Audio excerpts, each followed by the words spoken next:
Hello students, here I am discussing Sacred Heart first term examination.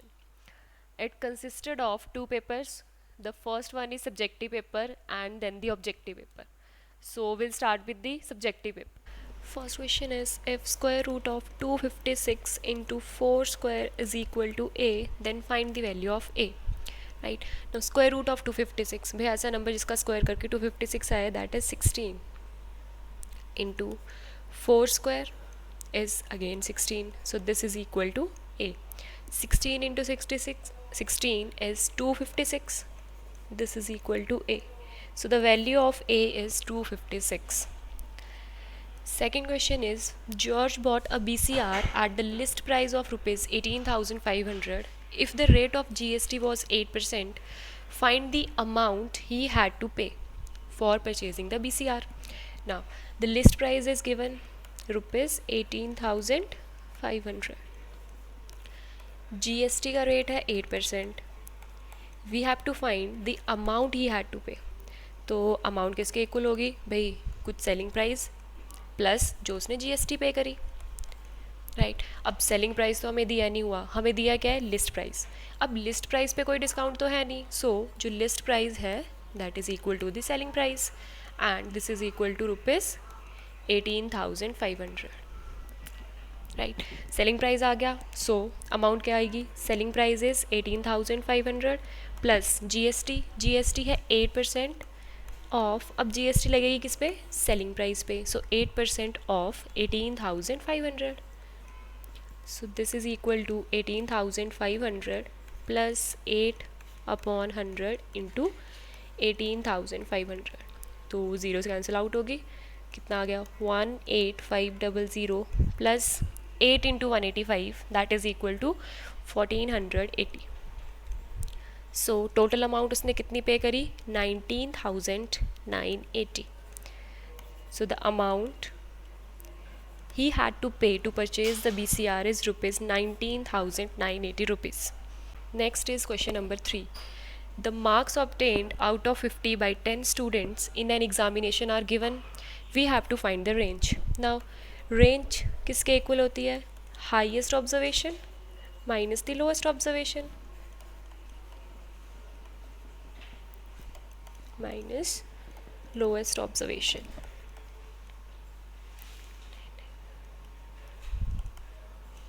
Right, तो highest observation निकाल लेते हैं, lowest observation निकाल लेते हैं. भाई सबसे पहले देखें लोएस्ट ऑब्जर्वेशन कितनी है, सो स्टार्ट करा 9. Right, so 9 is the lowest observation 9. अब हाईएस्ट भी चेक कर लेते हैं. भाई हाईएस्ट ऑब्जर्वेशन स्टार्ट करा, फर्स्ट रो में है 43, क्या कोई और नंबर है, नहीं, so the highest observation is 43. So range is 43 minus 9 which is equal to 34. So this is the answer. Next is question number 4. In the given parallelogram ABCD, find the value of x and y. Right, so ABCD is a parallelogram and we have to find x and y. Right, अब देखें भाई सबसे easily कौन सा निकल रहा है, angle A भी वाई में है, एंगल बी भी वाई के टर्म्स में है, तो ये सिंगल वेरिएबल में है, तो पहले इनको फाइंड करने की ट्राई करते हैं. Now since ABCD is a parallelogram,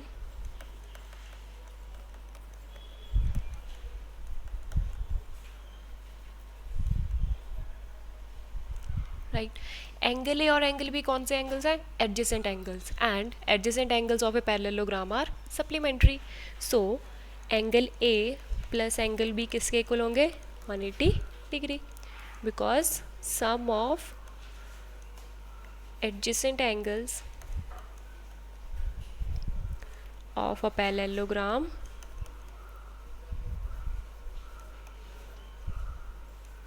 is supplementary.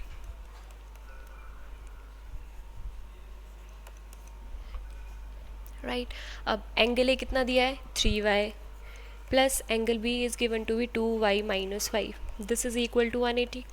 Now 3y plus 2y 5y, भाई 5 की साइड चेंज करी 180 प्लस 5, तो 5y इज इक्वल टू 185. तो यहाँ से y फाइंड कर लेते हैं, 185/5, तो y कितना आ गया 37. तो y की वैल्यू आ गई 37. अब y तो आ गया, x फाइंड करें. अब क्योंकि A B C D parallelogram है तो एंगल ए और एंगल सी क्या होंगे भाई, इक्वल होंगे. Why? These are the opposite angles of the parallelogram.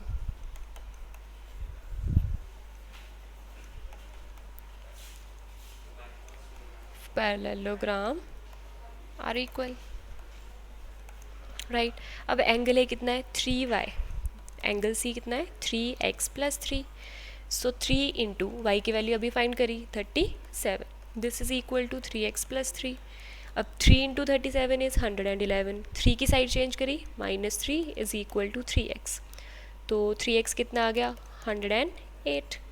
तो x निकाल लेते हैं 108/3, दैट इज x इज 36. तो x कितना आया 36 एंड y इज 37. नेक्स्ट है question number 5. Solve this expression. So expression है cube root of 1331 plus cube root of 0.027 plus cube root of 0.008. Right. अब सबसे पहले क्यूब रूट ऑफ 1331, ऐसा number जिसका क्यूब करें और 1331 आ जाए, दैट इज़ 11. प्लस अब इसका क्यूब रूट फाइंड करना है तो 0.027 को कैसे लिख सकते हैं भाई 27 अपॉन डेसिमल को चेंज कर लेते हैं तो 1000. प्लस क्यूब रूट ऑफ 0.008 को कैसे लिख सकते हैं 8/1000. सो 11 प्लस भाई ऐसा नंबर जिसका क्यूब करके 27 आए 3, ऐसा नंबर जिसका क्यूब करके 1000 आए 10, प्लस भाई 8 का क्यूब रूट 2 एंड 1000 का 10. तो this is equal to 11 plus अब 3/10 को फिर से डेसिमल में लिख लेते हैं 0.3 प्लस ऐसे ही 2/10 इज़ 0.2. तो ऐड कर लें इनको, it will turn out to be 11.5 which is the answer. Next is question number 6. The sum of the digits of a 2-digit number is 12. If the new number formed by reversing the digits is greater than the original number by 54, find the original number. तो original number find करना है, हमें पता क्या है sum of the digits of a 2-digit number is 12, right. तो let unit digit be x. अगर unit digit x आ गई तो टेंस डिजिट क्या आ जाएगी भाई, sum is given to be, sum of the digits है 12, अगर एक x है तो second will be 12 minus x. अब ये तो डिजिट्स आई, अब नंबर निकाल लेते हैं. तो ओरिजिनल नंबर क्या आ जाएगा,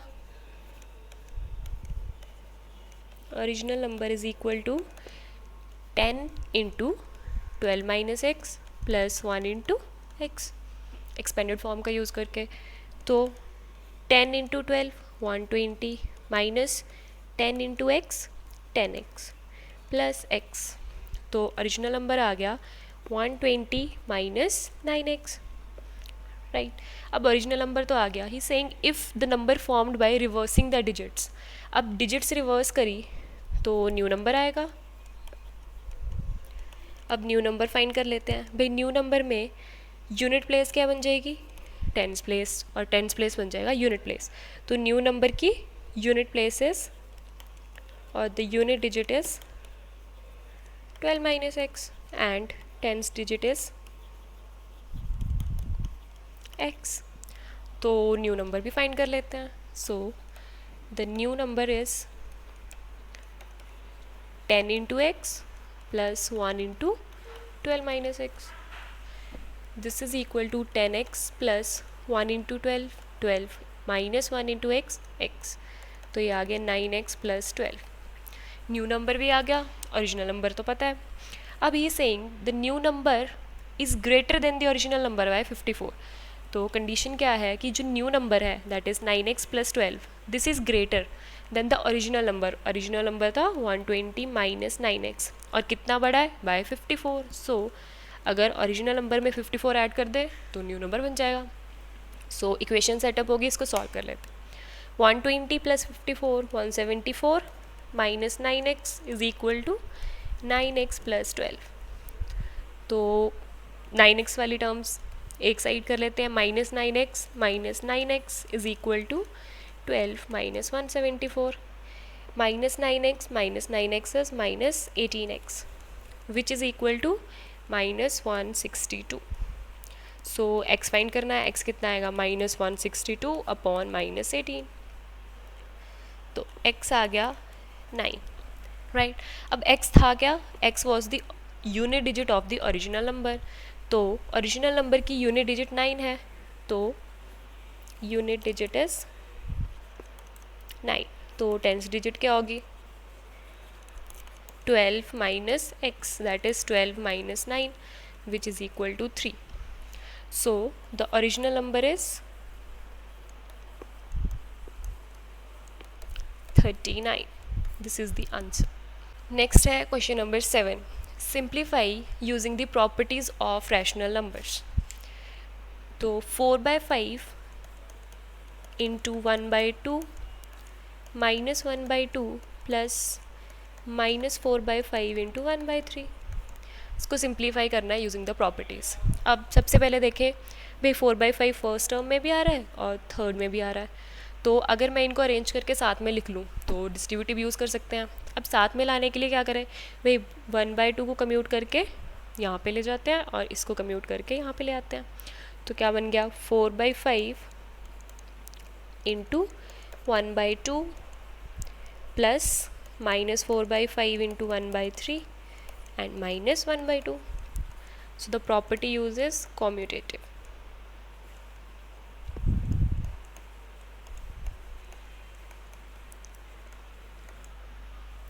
Right.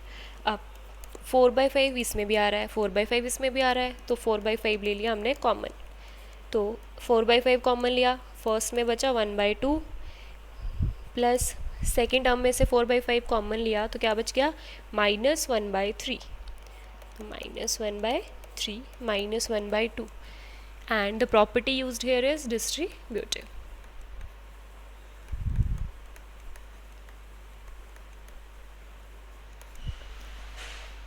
Right. अब सिंप्लीफाई कर लेते हैं 4/5 इंटू 1/2 माइनस 1/3 माइनस 1/2, तो 4/5 बाई 2 और 3 का एलसीएम लिया, दैट इज 6, 2 3 6, तो 3 1 3 माइनस 3 2 6, 2 1 2 माइनस 1/2, तो ये हमारे पास आ गया 4/5 इंटू 1/6 माइनस 1/2. अब जो टर्म्स कैंसिल आउट हो रही है उनको कर लेते हैं, 2 2 4, 2 3 6, तो 2/15 माइनस 1/2. अब अगेन एलसीएम ले, एलसीएम आया 30, 15 एंड 2 का LCM 30, 15 2 30, so 2 2 4 minus 2 into 15 30, so 15 1 15, 4 minus 15 minus 11 upon 30, so minus 11 upon 30 is the answer. Next is question number 8, A part. Calculate the square root of 3249 using long division method. So 3249. सबसे पहले करेंगे pairing, pairing होगी left side से, so first pair and second pair. अब long division लगाना है, तो जो नंबर यहाँ पे आएगा वही यहाँ पे आएगा, वही ऐसा नंबर जिससे 32 डिवाइड भी हो या इसके आसपास हो, दैट इज़ 5. 5 5 25, वही सब्ट्रैक्ट करा, यूल गेट 7. अब सेकंड पेयर को नीचे उतारे 4 9, यहाँ पे क्या आएगा भाई 5 का डबल, दैट इज़ 5 2 10. अब जो नंबर यहाँ पे आना है वही यहाँ पे आना है, तो वो कौन सा नंबर आएगा भाई 101 इंटू 1 101 होता है, 102 इंटू 2 इज़ 204. ये तो छोटे हैं, तो ऐसे ऐसे आगे जाएंगे, will get 107 into 7 is equal to 749, right. Subtract करा 0, so square root of 3249 is equal to 57. So this is the answer. Question number 8 का B part है, calculate the side of the square field whose area is this much. तो area of the square field is given, area is equal to 313 by 36 meter square. अब mixed fraction में है, इसको improper fraction में change कर लेते हैं. So इसको इम्प्रॉपर फ्रैक्शन में चेंज करेंगे, will get 121 upon 36 metre square.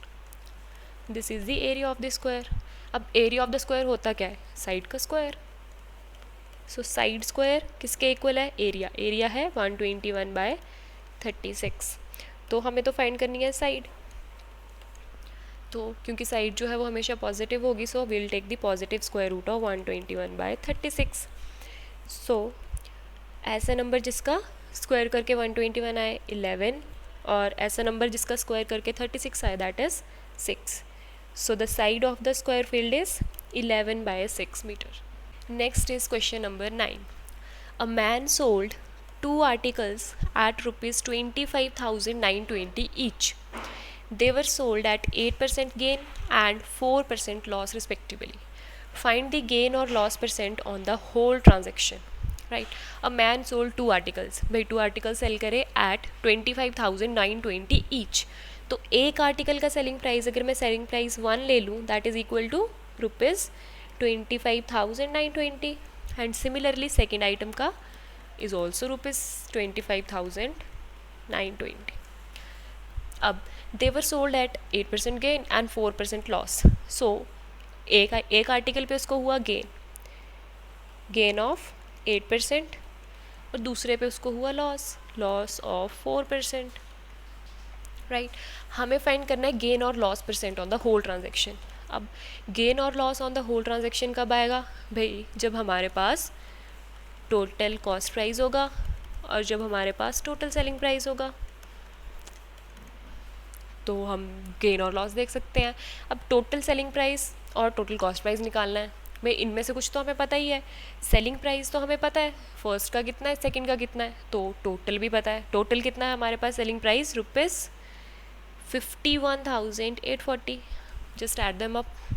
Right, selling price तो आ गया, अब किसी तरह कॉस्ट प्राइस आ जाए तो हम गेन और लॉस परसेंटेज देख लेंगे। तो फर्स्ट पे निकालें, so let cost price of the first item is x. अगर एक्स कॉस्ट प्राइस है तो हमें पता है भाई गेन हो रहा है दैट मीन्स प्रॉफिट हो रहा है, तो प्रॉफिट किसके इक्वल होगा। अब क्योंकि प्रॉफिट हो रहा है तो कौन सा वाला प्राइस ज़्यादा होगा, सेलिंग प्राइस। तो selling price 1 minus cost price. Right, अब इस इक्वेशन में पुट कर लेते हैं भाई प्रॉफिट इज़ 8%। अब 8% ऑफ प्रॉफिट होगा किस पे, हमेशा कॉस्ट प्राइस पे। So 8% of x is equal to selling price है 25,920 माइनस कॉस्ट प्राइस हमने लिया एक्स। राइट, अब हमने एक्स फाइंड करना है तो एक्स की साइड चेंज करी। Now 8% of x is 8/100 into x plus x is equal to 25,920। Right, अब 4 2 ज़ा 8, 25, 2x upon 25 plus x is equal to 25,920। तो एलसीएम लिया 25 x plus 2x is 27x/25 is equal to 25,920। ठीक है, अब x find करना है तो x किसके इक्वल होगा, 25,920। 25 से डिवाइड हो रहा है तो राइट हैंड साइड पे मल्टीप्लाई, 27 से मल्टीप्लाई हो रहा है तो राइट हैंड साइड पे डिवाइड। राइट, अब इनको कट कर लें भाई, 9 3 ज़ा 27, 9 2 ज़ा 18, 69, 9 7 ज़ा 63 एंड 7, 9 8 ज़ा 72, 2880। राइट, सो हमारे पास x कितना आ गया, x is equal to ₹24,000। Right, अब सेलिंग प्राइस तो आ गया एक, अब सेकंड वाला निकालें भाई। सेलिंग प्राइस सेकंड है 25,920, लॉस हो रहा है 4% का, तो let the cost prices by. अब लॉस होगा किसके इक्वल भाई, लॉस हो रहा है दैट मीन्स कौन से वाला प्राइस ज़्यादा है, cost price. So cost price minus selling price 2, loss is 4%। अब लॉस किस पे होगा भाई, हमेशा कॉस्ट प्राइस पे। So 4% of y is equal to cost price is y minus 25,920। So 4/100 into y की साइड चेंज करी minus y is equal to minus 25,920। Right, 4 1 ज़ा 4, 25। नाउ एलसीएम आएगा 25, तो y minus 25 by is 24 by, minus 24 by upon 25 is equal to minus 25,920. अब हमने तो y find करना है, तो y कैसे आएगा, y इज़ इक्वल टू 25,920. 25 से डिवाइड हो रहा है तो मल्टीप्लाई हो जाएगा, 24 से मल्टीप्लाई हो रहा है तो डिवाइड हो जाएगा, राइट. अब यहाँ से हम फाइंड करेंगे तो y कितना आएगा, y is equal to rupees 27,000. तो हमारे पास फर्स्ट आर्टिकल का कॉस्ट प्राइस भी आ गया, सेकंड आर्टिकल का कॉस्ट प्राइस भी आ गया. तो टोटल कॉस्ट प्राइस कितना होगा भाई, 24,000 plus 27,000 which is equal to 51,000, right. अब उसने खरीदी कितने में थी, 51,000 में, सेल करी 51,840 में, तो उसको क्या हो रहा है, प्रॉफिट. कितना प्रॉफिट हो रहा है भाई, प्रॉफिट हो रहा है मतलब selling price minus cost price, that is equal to 51,840 minus 51,000 which is equal to 840. उसको प्रॉफिट हुआ है 840 रुपीज़ का. हमने तो निकालना है profit percentage. So profit percentage किसके इक्वल होगी, कितना प्रॉफिट हो रहा है, 840. अब प्रॉफिट होगा किस पे, हमेशा कॉस्ट प्राइस पे. सो 840 upon 51,000 into 100 zeros. So we'll calculate this and it will turn out to be 1.64%. So on the whole transaction he is gaining 1.64%. Next is question number 10. Draw a histogram to represent the following data. So monthly salary and number of engineers. इसके लिए हमने बनाना है एक histogram. So सबसे पहले तो लेंगे हम mutually perpendicular axis. So x axis and y axis. Along x axis हमने लेनी है मंथली सैलरी,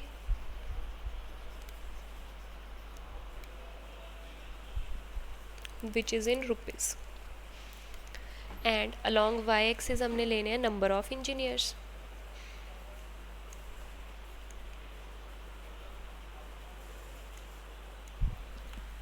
राइट. अब मंथली सैलरी स्टार्ट किससे हो रही है, 5600 से. So we'll have to make a kink. तो this kink will represent the gap. तो स्टार्ट करें 5600, 5700, 5800, 5900, 6000, 6100 and 62,100. नाउ y एक्सिस पे लेने हैं नंबर ऑफ इंजीनियर्स. सो ले लेते हैं 1 2 3 4 5 6 7 एंड 8. अब स्केल लिख लें. स्केल, अब अलॉन्ग एक्स एक्सिस हमने क्या लिया भाई, 1 यूनिट किसके इक्वल है, 100 रुपीज़ के. So 1 unit is equal to rupees 100. And along y axis 1 unit is equal to, 1 unit क्या रिप्रेजेंट कर रही है, number of engineer, that is 1 engineer.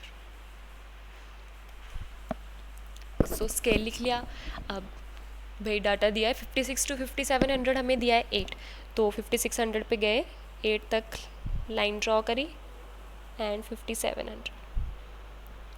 So when you'll make the histogram it will turn out like this, right. So the important things that you have to write क्या क्या है भाई, kink बनाना is necessary, kink बनाना है. Then along x axis क्या लिया, along y axis क्या लिया, ये लिखना है. स्केल हमेशा लिखनी है, and the graph should be neat and clean. So this was the last question of this discussion. Moving on to the objective part of the paper, let's start with the first question. It is a case study, so let's see what this is about. Modernization has made our life easier. Machines and gadgets have become our extended hands, making day-to-day work easier and faster. One of the biggest problems of the modernization is waste management. Cities are struggling how to keep themselves free of garbage. Our coastal cities are flooded with garbage both on land and water which is affecting all living forms. A research was conducted by a group of volunteers of National Center for Coastal Research in September 2019. They went on a cleanup drive on the beaches. Ashika, a class 8 student, also volunteered in the cleanup drive. She was shocked to see tons of waste piled up. She found that waste collected mainly comprised of plastic, glass, paper, and journal water left behind by tourists. It also had pieces of fishing nets and waste flowing down the backwaters from the different areas. The group tried to rate the cleanest and the dirtiest of our beaches based on the amount of waste collected on a particular day in 2 hours. The findings are shown below. So, these are the findings. This is what the study was about, the dirtiest beaches and the cleanest beaches. So, the first question is, what was the study about? Options are to find out which beach was the cleanest. Yes. To find out which beach was the dirtiest. This is also right. Next option is that to rate the beaches based on the waste generated. This is also correct. So A, B and C are all correct. So the correct answer for this question is D. Next question is, based on the data, which state has 2 beaches rated among the top 5 cleanest places? So data पे देख लेते हैं भाई cleanest beaches में केरला, उड़ीसा, तो उड़ीसा के जो हैं वो 2 beaches हैं. सो कौन सा वाला ऑप्शन करेक्ट है? B option. Based on the data provided, how many beaches did the volunteers collect waste from? तो कितने बीचेस पे सर्वे हुआ था? बेस स्टडी में कहा है 34 बीचेस पे सर्वे हुआ था. सो the correct answer is option A. According to the survey, what are the predominant type of waste collected from the beaches? So predominant type of waste क्या क्या था भाई? Plastic, glass, paper, fabric and rubber. Right. अब options देखें भाई. Plastic, rubber and glass ये भी है. Paper and fabric, this is also correct. So कौन सा करेक्ट ऑप्शन है? C. Next is question number 5. The number of times that a particular entry occurs is known as. भाई number of times कोई भी particular entry occur करती है उसको हम क्या बोलते हैं? Frequency of that data. So C is the correct option. Next is question number 6. Following table shows the wages of 60 workers. What is the class size in this data? तो हमने find करना है class size of the data. तो कोई भी एक interval ले लेते हैं भाई. फर्स्ट है 50.5 टू 60.5. तो क्लास साइज कैसे फाइंड करेंगे? Upper limit minus lower limit. So this turns out to be 10. So the class size of this data is 10. That is option A. Next is, out of the household expenditure shown in the image on which one thing was the maximum amount spend. अब maximum amount spend है, हमने pie chart में देखना है भाई किस चीज़ पे maximum होगी. जो पाई चार्ट में एरिया सबसे ज़्यादा कवर कर रही है, दैट इज़ दिस वन. तो कौन से आइटम पे सबसे ज़्यादा एक्सपेंडिचर हो रहा है? फूड पे. So option D is the right option. Next is, find the smallest number by which 396 must be multiplied so that the product becomes a perfect square. अब मल्टीप्लीकेशन का क्वेश्चन है तो will start with the prime factorisation. So 396 की prime factorisation कर लेते हैं. 2 से divisible है. 2 1 ज़ा 2, कैरी 1, 2 9 ज़ा 18, कैरी 1, 2 8 ज़ा 16. अगेन 2 से डिविजिबल है. सो 2 9 ज़ा 18, 2 9 ज़ा 18. अब 99 है, किससे डिविजिबल है? नेक्स्ट 3 से. सो 3 3 ज़ा 9, 3 3 ज़ा 9. नेक्स्ट 3 से अगेन डिविजिबल है. 3 1 ज़ा 3, 3 1 ज़ा 3. तो प्राइम फैक्टराइजेशन क्या आ गई? 2 इंटू 2 इंटू 3 इंटू 3 इंटू 11. अब परफेक्ट स्क्वायर की बात हो रही है तो पेयरिंग देख लें भाई. 2 इंटू 2 पेयरिंग कंप्लीट है. 3 इंटू 3 पेयरिंग कंप्लीट है. 11 की पेयरिंग तो कंप्लीट नहीं हो रही. तो कौन से नंबर से मल्टीप्लाई करें कि परफेक्ट स्क्वायर बन जाए? भाई 11 का पेयर कंप्लीट कर देते हैं. सो किस नंबर से मल्टीप्लाई करेंगे? 11 से. So B is the correct option. Next question है, the square root of 30.25 is. Right. अब इसका स्क्वायर रूट देखना है. अब ऑप्शन से चेक करें भाई, क्योंकि यूनिट प्लेस पे 5 है तो हम देख लेते हैं किसका स्क्वायर करके हमें ये नंबर मिल रहा है. क्योंकि स्क्वायर करना इजी है। अब 3.5 का स्क्वायर कैसे आएगा भाई, लास्ट में तो 25 आना है, फर्स्ट में क्या आएगा 3 × 4 दैट इज़ 12 और डेसिमल 2 प्लेसेस के बाद। तो 3.5 का स्क्वायर करके तो 12.25 मिल रहा है, बट हमें तो 30.25 चाहिए। अब नेक्स्ट का देखें 4.5, लास्ट में तो 25 आएगा, नाउ 4 है, 4 से नेक्स्ट नंबर है 5, 4 5 ज़ा 20, तो 20.25, ये भी करेक्ट नहीं है। नेक्स्ट देखें 5.5, लास्ट में तो 25 भी आना है। अब 5 का नेक्स्ट नंबर है 6, सो 5 × 6 दैट इज़ 30, तो 30.25 किसका स्क्वायर करने पे आ रहा है 5.5 का, so the square root of 30.25 is 5.5। Next है which of the following prime factorisation is correct, तो चेक कर लेते हैं। फर्स्ट है 36, भाई 36 की फैक्टराइजेशन प्राइम फैक्टराइजेशन करें क्या आएगा 2 × 2 × 3 × 3, ये तो 36 की है। अब square positive square root of 36 की बात हो रही है, तो पॉजिटिव स्क्वायर रूट ऑफ 36 की प्राइम फैक्टराइजेशन में क्या आएगा, फर्स्ट पेयर में से एक लेंगे तो 2 × सेकेंड में से एक लेंगे तो 3, तो पॉजिटिव स्क्वायर रूट ऑफ 36 की प्राइम फैक्टराइजेशन होनी चाहिए 2 × 3, बट यहाँ पे तो नहीं दी, so this option is wrong. Next देखें 225, अब सबसे पहले तो 225 की फैक्टराइजेशन देखें क्या होगी 3 × 3 × 5 × 5, राइट।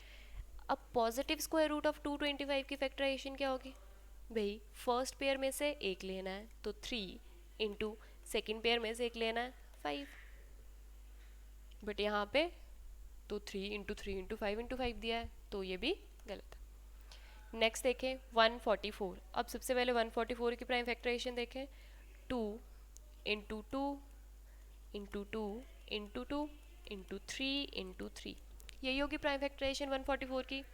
अब हमें तो पॉजिटिव स्क्वायर रूट ऑफ 144 की देखनी है, तो फर्स्ट पेयर में से एक लिया, सेकंड में से एक नंबर लिया, थर्ड में से एक लिया, तो ये होनी चाहिए prime factorisation of positive square root of 144, और यही हमें दी हुई है, so option C is the correct option. Next is count the number of squares for the following operation and choose the correct answer, right. अब ये दिया गया है positive square root of the square, अब स्क्वायर्स काउंट कर लेते हैं कितने हैं वे, फर्स्ट देखें 1 2 3 4 5 6 7 8 9 10, फर्स्ट रो में कितने हैं 10, ऐसे ही सेकंड रो में कितने हैं 10, थर्ड में भी 10। अब देख लेते हैं ऐसी ऐसी रोज कितनी है, वही first row second third fourth fifth sixth seventh eighth ninth 10th, ऐसी रोज कितनी है 10, तो ये नंबर आएगा क्या भाई 10 × 10, और बाहर है पॉजिटिव स्क्वायर, राइट। अब positive square root of 10 × 10 that means positive square root of 100 which is equal to 10, तो B is the correct option.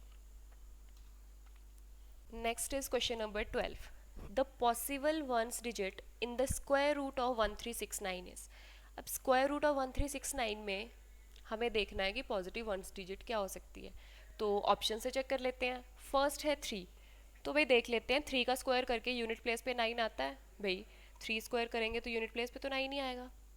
अब सेकंड, तो ये तो पॉसिबल है। अब सेकंड पे देखें 7, अब 7 का स्क्वायर करेंगे तो यूनिट प्लेस पे क्या आएगा भाई, 7 स्क्वायर होता है 49, तो यूनिट प्लेस पे 9, तो चाहे 3 का स्क्वायर करो चाहे 7 का स्क्वायर करो यूनिट प्लेस पे 9 आ रहा है, तो these both are the possible ones digit, तो answer is option C both A and B.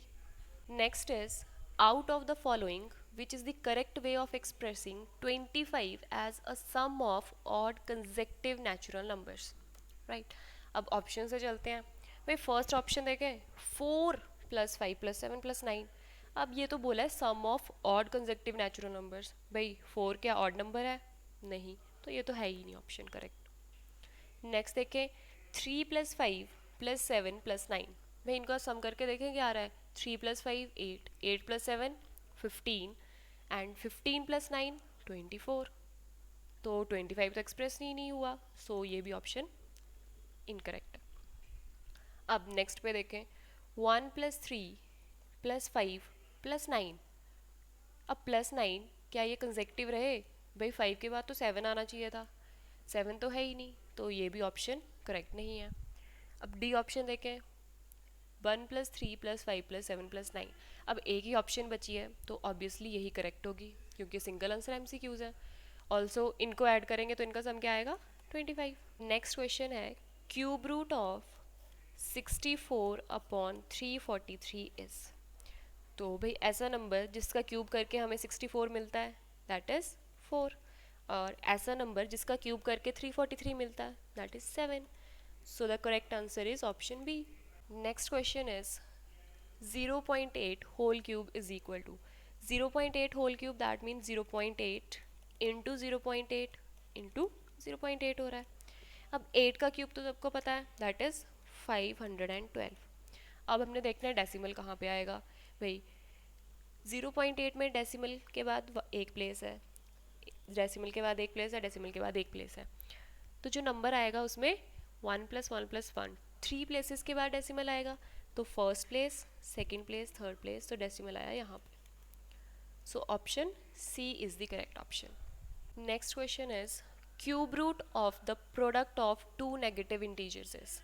अब क्यूब रूट से पहले तो देखें भाई product of two negative integers, दो नेगेटिव इंटीजर्स का प्रोडक्ट करेंगे तो हमें क्या मिलता है भाई एक पॉजिटिव इंटीजर,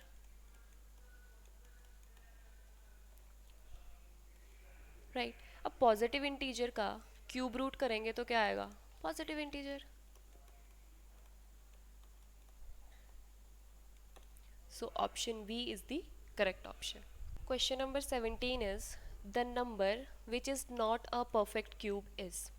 अब देखना है भाई कौन सा नंबर परफेक्ट क्यूब नहीं है। फर्स्ट ऑप्शन है 343। भाई 343 क्या होता है 7 का क्यूब, तो ये तो इनकरेक्ट है। नेक्स्ट है 0.0343। पहले तो भाई डेसिमल हटा लेते हैं तो क्या आएगा 343 अपॉन 10000, राइट। अब 343 तो होता है 7 का क्यूब। क्या कोई ऐसा नंबर है जिसका क्यूब करके हमें 10,000 मिले? भाई नहीं होता। So this is not a perfect cube, तो option B is the correct option. Next is question number 18। By which number should 53,240 be divided to make it a perfect cube. तो कौन से नंबर से डिवाइड करना है, तो कैसे देखेंगे भाई प्राइम फैक्टराइजेशन से। तो 53240 की प्राइम फैक्टराइजेशन करनी है। अब यूनिट प्लेस पे 0 आ रहा है दैट मीन्स ये 5 से डिविजिबल है, तो पहले 5 से कर लें। 5 1 5 0, 5 6 30 2, 5 4 20 4 कैरी, 5 8 40। अब जो नंबर आया ये तो 5 से डिविजिबल ही नहीं है, तो 5 तो हमारे पास सिर्फ एक टाइम आया, तो परफेक्ट क्यूब में तो 5 का ट्रिपलेट आना चाहिए था। तो अगर ऑप्शन से देखें तो पॉसिबल आंसर कौन सा है option B. Next is what is the perimeter of the parallelogram whose adjacent sides are 12 centimeter and 7 centimeter। तो पैरेललोग्राम की बात हो रही है तो पैरेललोग्राम बना लेते हैं। This is a parallelogram. इसकी एडजेसेंट साइड्स की हमें लेंथ बताई हुई है that is this is 12 centimetre and second is 7 centimetre. हमें फाइंड करना है पेरीमीटर। अब पेरीमीटर होता क्या है लेंथ ऑफ द बाउंड्रीज, मतलब this plus this plus this plus this, right. अब ये तो तब आ जाएगा अगर हमारे पास ये वाली लेंथ आ जाए और ये वाली लेंथ आ जाए। अब ये पैरेललोग्राम है तो अगर ये वाली लेंथ 12 है तो भाई ये भी कितनी होगी 12 centimetre. Opposite sides of a parallelogram are equal. Similarly अगर ये लेंथ 7 है तो ये कितनी होगी 7 सेंटीमीटर। तो सारी लेंथ्स मिल गई, ऐड कर लें। वे ऐड करें।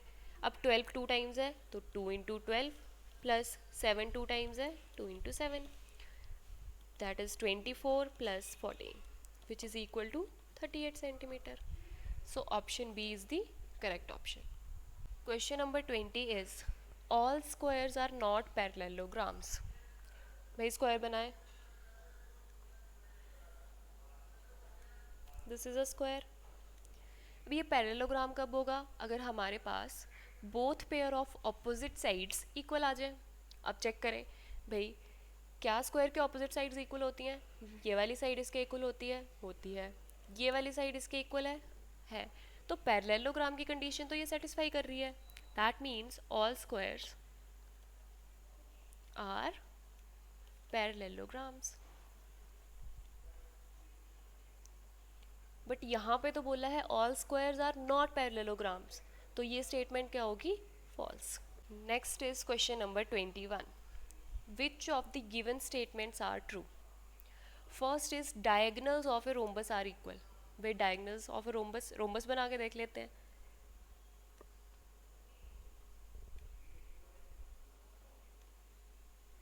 This is a rhombus. अब इसके डायगनल्स ज्वाइन कर लें, एक डायगनल है ये और एक डायगनल है ये। क्या इनकी लेंथ इक्वल है, नहीं, ये वाला डायगनल जो है वो लंबा है, this one is the short one, तो इक्वल तो नहीं है, तो ऑप्शन फर्स्ट जो है वो क्या है, इनकरेक्ट। सेकंड देखें, diagonals of a rectangle are perpendicular to each other. अब रेक्टेंगल की बात हो रही है तो रेक्टेंगल बना लेते हैं। दिस इज अ रेक्टेंगल, इसके डायगनल्स ज्वाइन करें, फर्स्ट एंड द सेकंड। अब जहाँ पे ये इंटरसेक्ट कर रही हैं, क्या यहाँ पे 90 डिग्री बन रहा है, भाई नहीं बन रहा, तो ये भी ट्रू नहीं है। ऑप्शन 3 है, काइट इज़ अ पैरेललोग्राम। अब काइट क्या होता है, जिसमें distinct pair of adjacent sides जो है वो इक्वल होती हैं, सो दिस इज़ अ काइट। ये वाली साइड इसके इक्वल, ये वाली साइड इसके इक्वल। अब काइट पैरेललोग्राम कब होगी, भाई पैरेललोग्राम का क्राइटेरिया क्या है, both pair of opposite sides equal होनी चाहिए। अब देखें, क्या ये साइड इस साइड के इक्वल है, नहीं, क्या ये साइड इस साइड के इक्वल है, नहीं, ऑपोजिट साइड्स तो इक्वल ही नहीं है, तो kite is a parallelogram is a false statement. Fourth option check करें, diagonals of a kite bisect each other. भाई ये काइट है, इसके डायगनल्स ज्वाइन कर लेते हैं, one diagonal and the second diagonal. देखें भाई ये वाले डायगनल तो बाइसेक्ट हो रहा है, बट क्या ये डायगनल दूसरे डायगनल को बाइसेक्ट कर रहा है, मैं नहीं, ये लेंथ छोटी है, ये लेंथ ज़्यादा है, तो फोर्थ इज ऑल्सो फॉल्स। तो कौन सी स्टेटमेंट्स ट्रू है, none of these. Moving on to the next one, this is again a case study. So Abhi is the only child of Mr Ajit Singh and Ashu Singh. They live in a joint family at Jabalpur. One day he is getting bored at home. Suddenly, an idea came to his mind and he began to note down the ages of his family members. For 15 minutes, he was thinking about the ages of his mother, father, grandfather, and his own. Then he jumped into the relationship among the ages of the family members. तो relationship check कर लेते हैं भाई क्या है. He went to his mother and said, "Mom, your age is 6 years more than twice of mine." Right? Papa's age is 2.5 times of my age. You know that the sum of ages of both of you is 5 years less than the age of grandfather. You know, Mom, my age would be square of the smallest composite number after 2 years. तो ये relationship दिए हैं हमें edges के बीच में, इसके base पे कुछ क्वेश्चंस होंगे. So let's start with the first one. From the given situation who is older, calculate Abhi's age 11 years from now. Right, अब अभी की एज निकालनी है 11 ईयर्स फ्रॉम नाउ से, तो पहले तो भाई अभी की एज निकाल लेते हैं प्रेजेंट वाली. अब प्रेजेंट एज कैसे निकालें, भाई हमें पता क्या है, he said my age would be square of the smallest composite number after 2 years. मतलब अभी की एज आफ्टर 2 ईयर्स कितनी होगी, square of the smallest composite number. तो square of the smallest composite number क्या होगा, भाई स्मॉलेस्ट कंपोजिट नंबर कौन सा है, 4, तो 4 का स्क्वायर 16.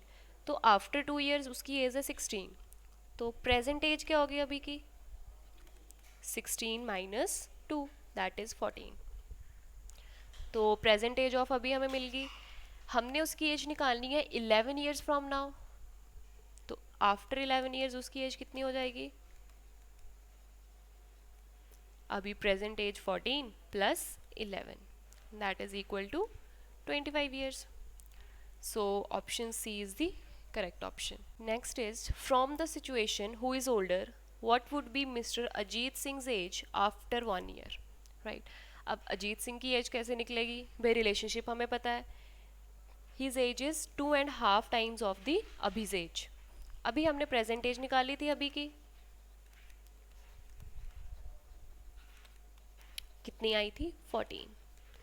अब अभी की प्रेजेंट एज अगर 14 है तो उसके फादर की कितनी होगी 2.2.5 times of his age, that means 2.5 times of his age, that is 14 years. तो present age of his father कितनी आ गई 35। प्रेजेंट एज 35 है तो आफ्टर 1 ईयर कितनी हो जाएगी 36 years, that is option C. Next is from the situation who is older what is the grandfather's age. अब ग्रैंड फादर की एज कब आएगी, भाई देख लेते हैं उसने कैसे रिलेट करा है। रिलेट करा है, you know that the sum of ages of both of you is 5 year less than the age of grandfather. अब बोथ ऑफ यू मतलब his mother and his father, तो हमें किस किस की एज चाहिए भाई, अगर उसके फादर की एज पता होगी प्रेजेंट, उसके मदर की एज पता होगी प्रेजेंट, तभी हम ग्रैंड फादर की एज निकाल सकते हैं। अब उसके फादर की एज तो हमने निकाली थी, प्रेजेंट एज 35 थी, मदर की भी निकाल लेते हैं। कैसे, his mother's age is 6 years more than twice of his, twice of his age मतलब 2 into 14, और इसमें कितने ज़्यादा 6, तो ये किसके इक्वल आ जाएगी 34 ईयर्स। उसके फादर की प्रेजेंट एज आ गई, मदर की प्रेजेंट एज आ गई, तो ग्रैंड फादर की एज निकाल लेते हैं।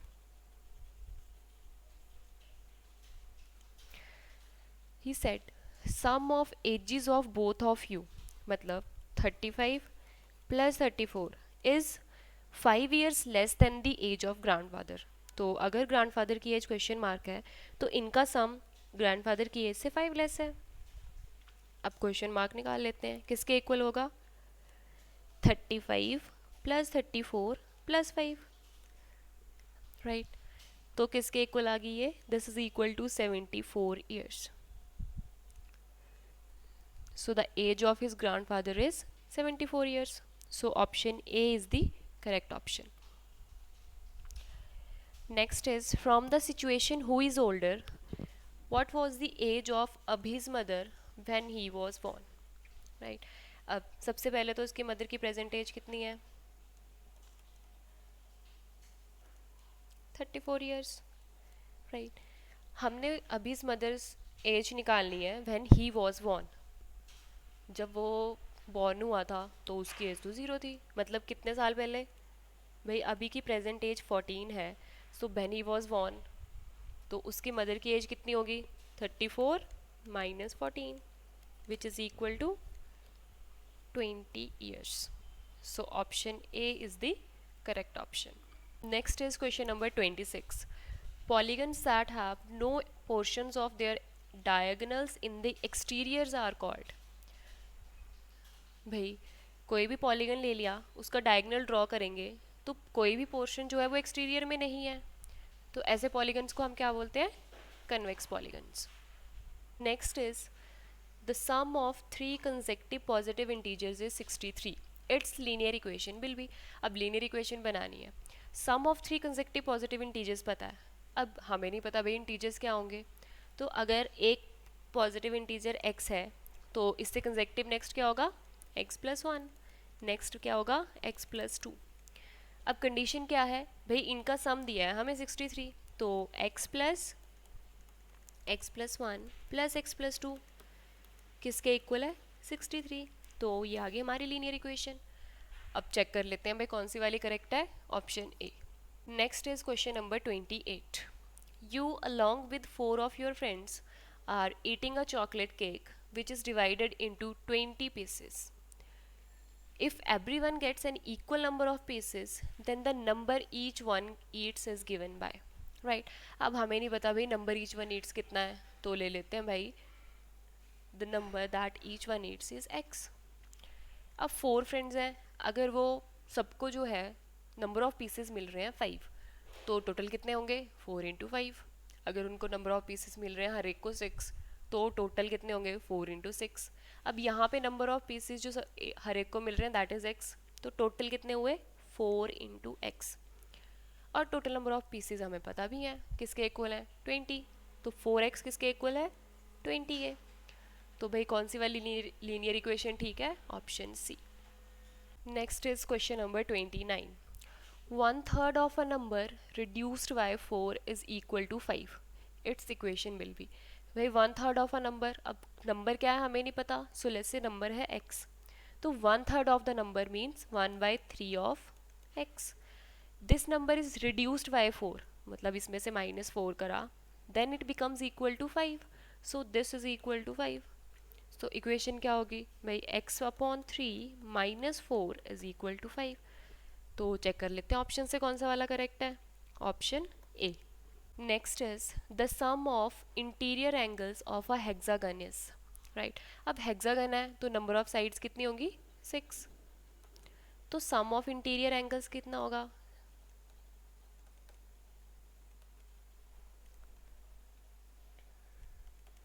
भाई नंबर ऑफ ट्राइंगल्स कितनी बनेगी हेक्सागन में, 6 - 2 इंटू हर एक का सम कितना होता है 180 degree.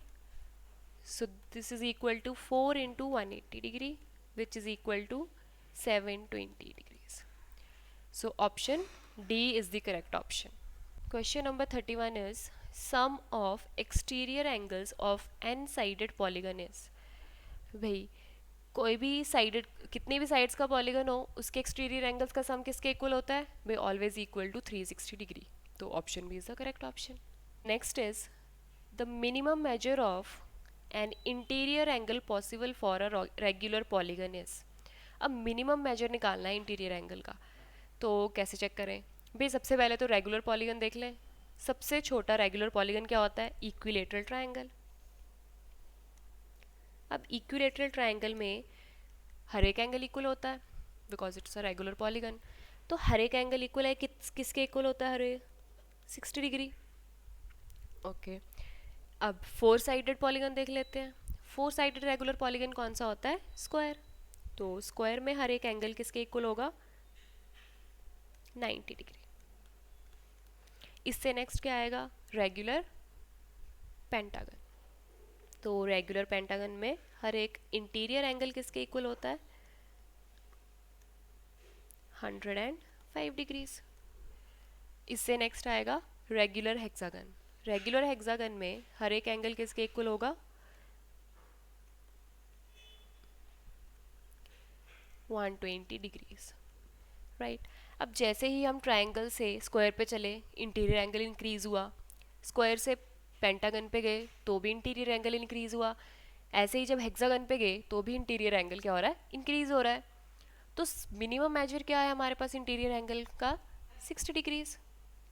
So option B is the correct option. Next is which of the following rational numbers does not have multiplicative inverse. तो ऑप्शन से चेक कर लेते हैं. फर्स्ट है ऑप्शन, फर्स्ट ऑप्शन इज 1. भाई 1 को कौन से नंबर से मल्टीप्लाई करें कि हमारे पास 1 आ जाए, भाई किससे करेंगे, 1 से. तो 1 का तो मल्टीप्लिकेटिव इनवर्स एग्जिस्ट करता है. नेक्स्ट देखें 0.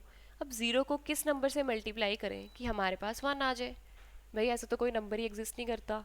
तो multiplicative inverse of 0 does not exist. So option B is the correct option. Next question is if cost price is 120 rupees, selling price is 100 rupees, then there is a. भाई cost price जो है selling price से ज़्यादा है तो क्या होगा, loss. और लॉस हो कितना रहा है भाई, 120 - 100 दैट इज़ 20 रुपीज़. तो इस केस में क्या हो रहा है, loss of ₹20. So option B is the correct option. Moving on to the next case study. According to the given situation, which of the following gives the price of new car after the increase in price? Right? अब check करें भाई situation क्या है. Because of an increase in shipping costs, next month Anderson's Car Emporium will be increasing the prices of its new cars by 10%. If the current price of a new car is represented by P, answer the questions asked. अब first question है कि new price of the car क्या होगा. अब new price निकालें भाई, new price किसके equal होगा, जो प्राइस पहले था प्लस जो इंक्रीज हुआ.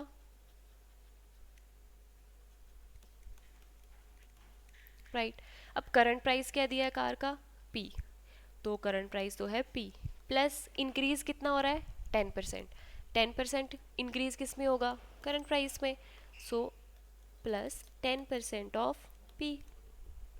सिंप्लीफाई कर लेते हैं भाई, P प्लस 10/100 p। सो 0 से 0 कैंसिल आउट, किसके इक्वल आ गया ये p प्लस, अब 1/10 को हम कैसे लिख सकते हैं 0.1 p। तो कौन सा वाला ऑप्शन रिप्रेजेंट कर रहा है, option D. Next is what is the increase in the cost of new car if its price last month was 5,44,000। अब करंट प्राइस दिया है हमें रुपीज़ 5,44,000, हमने बताना है इंक्रीज़ कितना हुआ। तो इंक्रीज़ इन प्राइस कितना हुआ था 10%। 10% किसका होगा, करंट प्राइस का, दैट इज़ 5,44,000, राइट। अब 10% ऑफ 5,44,000 किसके इक्वल होगा 54,400 rupees, right? So option A is the correct option. Next is if Raghav bought the new car for rupees 4,50,000 and want to give the similar car to his sister after the price rise, how much would it cost him then। तो हमें तो भाई price निकालना है, तो price होगा किसके equal भाई, जो उसने गिफ्ट करी है car that is after the price rise. तो जो करंट प्राइस है दैट इज़ रुपीज़ 4,50,000 प्लस जो इंक्रीज़ हुआ, राइट। अब इंक्रीज़ कितना हुआ 4,50,000 plus 10% of current price, current कितना है 4,50,000, that is equal to 4,50,000 plus 10% of 4,50,000 is equal to 45,000। Price कितना आ गया 4,95,000, राइट। सो कौन सा वाला ऑप्शन है, option B is the correct option. Next question is 10% increase in the price is calculated on which price. भाई इंक्रीज इन द प्राइस हम किस पे कैलकुलेट करेंगे, इनिशियल प्राइस पे, भाई बिल्कुल सही है। So option A is the correct option. Moving on to the next question. Find discount in percent when the marked price is rupees 625 and selling price is rupees 562.50। अब हमने discount निकालना है, भाई डिस्काउंट क्या होगा marked price minus the selling price. तो discount है कितना 625 minus 562.50 which is equal to 62.5। भाई इतने रुपीज़ का उसको डिस्काउंट मिल रहा है, बट हमें तो डिस्काउंट निकालना है इन परसेंट, तो परसेंटेज निकाल लेते हैं। किसके इक्वल होगी भाई, कितना डिस्काउंट मिल रहा है 62.5। अब डिस्काउंट हमें मिलता है किस पे है भाई मार्क्ड प्राइस पे, विच इज़ इक्वल टू 625, और परसेंटेज फाइंड करनी है तो इंटू 100, राइट।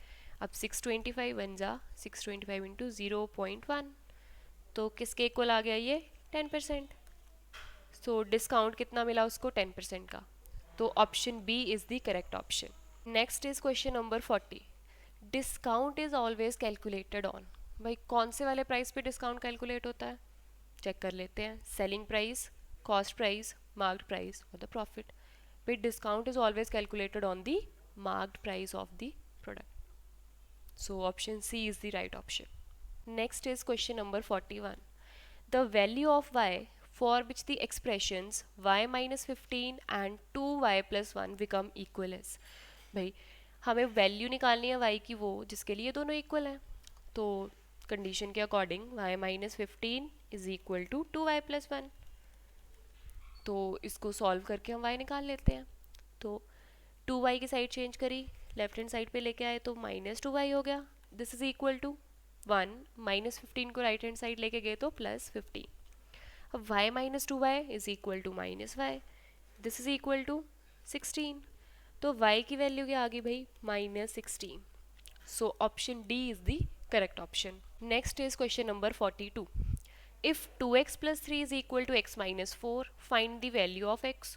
तो लीनियर इक्वेशन सॉल्व करनी है, 2x plus 3 is equal to x minus 4, तो जो वेरिएबल है उनको एक साइड कर लेते हैं, तो 2x x को लेके आए माइनस x हो गया, this is equal to minus 4 plus का 3 है शिफ्ट करा तो माइनस 3 हो गया। 2x minus x is equal to x and minus 4 minus 3 किसके इक्वल होगा माइनस 7, सो x की वैल्यू क्या आ गई -7. So option B is the right option.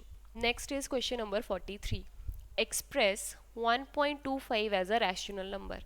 भाई रैशनल नंबर की फॉर्म में रिप्रेजेंट करना है, मतलब हमें कैसे लिखना है इसको, in the form of p/q. तो सबसे पहले तो डेसिमल हटा दें. 1.25 को कैसे लिख सकते हैं, 125/100. राइट. अब हम जब भी रैशनल नंबर लिखते हैं हम लेते हैं लोएस्ट फॉर्म. तो लोएस्ट फॉर्म फाइंड करें भाई. 25 5 ज़ा 125, 25 4 ज़ा 100. तो दिस इज इक्वल टू 5/4. तो 1.25 किसके इक्वल है, 5/4 के. So option C is the correct option. Next is which of the following is not a rational number. Check करें. First is -3/2. भाई ये तो p/q फॉर्म में है. -3/2 ये p है ये q है, दोनों इंटीजर्स हैं, तो ये तो रैशनल नंबर है. नेक्स्ट देखें 3/1. This is also a rational number. Next 0.3. अब 0.3 है, इसको हम कैसे लिख सकते हैं भाई, डेसिमल हटाएं 3/10. तो ये भी p/q फॉर्म में रिप्रेजेंट हो रहा है, तो ये भी रैशनल नंबर है. Next is 3/0.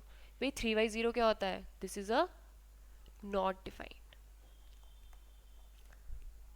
तो ये तो डिफाइंड ही नहीं है, तो रैशनल नंबर तो हो ही नहीं सकता. So which of the following is not a rational number, 3/0. Next is question number 45. Which of the following number lies in the middle of 3/4 and 7/4. अब हमें नंबर फाइंड करना है जो कि इनके मिडल में हो. राइट. चेक करें भाई 3/4 और 7/4 के मिडल वाला नंबर निकालना है, तो कैसे निकालेंगे भाई, इनका मीन निकाल लेते हैं. 3/4 plus 7/4 whole divided by 2. So this is equal to, अब डिनोमिनेटर सेम है तो डायरेक्ट ऐड कर लेते हैं. 10/4 whole divided by 2. So 5, 2 5s are 10, 2 2s are 4. This is equal to 5/2 and 2 4. Right. अब ये तो आ गया 5/4, बट हमें ऑप्शंस में दिए हैं डेसिमल्स में, तो 5/4 को डेसिमल में कन्वर्ट कर लेते हैं. 4 1s are 4 point, 4 2s are 8 and 4 5s are 20. तो 5/4 किसके इक्वल आएगा, 1.25 के. तो option D is the correct option. Next is question number 46. Find the additive inverse of this number. अब एडिटिव इनवर्स फाइंड करने से पहले तो नंबर को सिंप्लीफाई कर लेते हैं. सो 3 इंटू 1/3 इंटू 9/20. फर्स्ट नंबर को तो पहले इम्प्रॉपर फ्रैक्शन में लिख लेते हैं. सो 3 3 ज़ा 9 प्लस 1 10. तो ये आ गया 10/3 इंटू 9/20. अब 3 1 ज़ा 3, 3 3 ज़ा 9, 10 1 ज़ा 10, 10 2 ज़ा 20. तो नंबर है हमारे पास 3/2. अब 3/2 में हम क्या ऐड करें कि हमें 0 मिल जाए. राइट. एडिटिव इनवर्स वही होता है भाई. 3/2 में क्या ऐड करेंगे, -3/2, तभी 0 आएगा. तो एडिटिव इनवर्स क्या है इस नंबर का, -3/2. सो option D is the correct option. Next question is the wing span of different species of birds is given in the table below. How much longer is the wing span of golden eagle than the wing span of a blue jay. Right. अब कुछ species दी हैं और उनके wing span दिए हैं. अब सबसे पहले तो इनको सिंप्लीफाई करके लिख लेते हैं भाई. 2 एंड 1/2 मीटर किसके इक्वल होगा, 2 2 ज़ा 4 plus 1 5, 5/2 metres. Next 1 and 7/10, that is 10 into 1 10 plus 7 17/10 metres. और नेक्स्ट किसके इक्वल होगा, 5 3 ज़ा 15 प्लस 3 18/5 मीटर्स. राइट. अब हमने क्या निकालना है, how much longer is the wing span of golden eagle than the wing span of blue jay. तो गोल्डन ईगल और ब्लू जे. अब हाउ मच लॉन्गर कैसे पता चलेगा भाई, दोनों में डिफरेंस देख लेते हैं. सो गोल्डन ईगल का विंग स्पैन कितना है, 5/2 माइनस ब्लू जे का कितना है, 41/100. अब एलसीएम ले लें भाई, एलसीएम आएगा 100. 2 into 50 is 100. So 50 into 5 is 250 minus 100 1 ज़ा 100. सो 41 इंटू 1 41. तो किसके इक्वल आ गया ये, 209/100 मीटर. सो ऑप्शन चेक कर लेते हैं भाई. फर्स्ट ऑप्शन में 209/100 सेंटीमीटर्स है, तो ये तो करेक्ट नहीं है. सो करेक्ट कौन सा है, option C 209/100 metre. Next is the wingspans of different species of birds is given in the table. How much longer is the wingspan of albatross than the wingspan of a seagull? अब albatross का wingspan कितना है भाई 18/5 और seagull का कितना है 17/10 तो दोनों में डिफरेंस देख लेते हैं अब LCM आएगा 10 5 2 ज़ा 10 तो 18 2 ज़ा 36 minus 70 this is equal to 19/10 meters right so कौन से वाला ऑप्शन करेक्ट है option D is the right option next is the wing spans of different species of words is given in the table below wing span of which word is the maximum अब हमने देखना है किसका maximum wing span है अब कैसे check करें भाई सबके अगर हम डिनोमिनेटर सेम कर लें तो जिसका न्यूमिनेटर ज़्यादा बड़ा आएगा उसका विंग स्पैन मैक्सिमम होगा तो फर्स्ट है 41/100 ये तो ठीक है अगले को भी हम कर लेते हैं भाई 100 बनाए अब 100 बनाने के लिए 2 × 50 करना पड़ेगा डिनोमिनेटर में मल्टीप्लाई करा है तो न्यूमिनेटर में भी करना पड़ेगा कि इसके इक्वल आ गया 250/100 मीटर्स अब नेक्स्ट में डिनोमिनेटर में 10 है 100 बनाना है तो 10 को 10 से मल्टीप्लाई करेंगे अब नीचे मल्टीप्लाई करा है तो न्यूमिनेटर में मल्टीप्लाई करना पड़ेगा तो 170/100 मीटर नेक्स्ट देखें भाई 5 को किससे मल्टीप्लाई करें कि 100 आ जाए 20 अब न्यूमरेटर को भी मल्टीप्लाई करेंगे तो ये आ गया 360/100 मीटर राइट अब मैक्सिमम देखना है हमने अब डिनोमिनेटर तो सबके सेम है मैक्सिमम कौन सा वाला होगा जिसका न्यूमरेटर सबसे बड़ा है किसका है एल्बेट्रॉस का so the wing span of albatross is the maximum so option D is the right option Next is the wingspan of different species of bird is given in the table. If both seagull and blue jay fly next to each other, what will be the distance covered by their wings? तो distance covered क्या होगी भाई दोनों के wing spans का सम तो seagull का wing span देखें भाई 170/100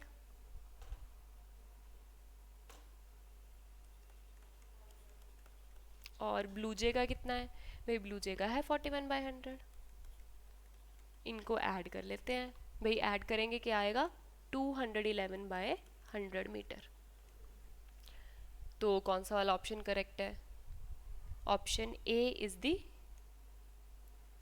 option B is the correct option right so this was the last question of this discussion so here it ends